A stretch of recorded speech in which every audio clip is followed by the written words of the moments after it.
ರೂಪಲಿ ಗೌರಿ ಗಂಗೆ ಬಣ್ಣ ಬಣ್ಣದ ಚಿಟ್ಟೆ ಹಂಗೆ ನೋಡೋಕೆ ಸಾಲಾಗಿಲ್ಲ ಎರಡು ಕಣ್ಣು.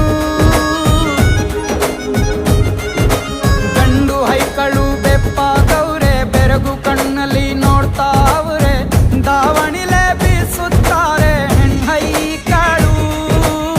ರೊಟ್ಟಿ ಊಟ ಉಣ್ಣಂಗಿಲ್ಲ, ಹಬ್ಬದೂಟ ತಳ್ಳಂಗಿಲ್ಲ, ನೆಂಟ ಜಗಳ ಆಡಂಗಿಲ್ಲ ನಮ್ಮ ಊರಲ್ಲಿ.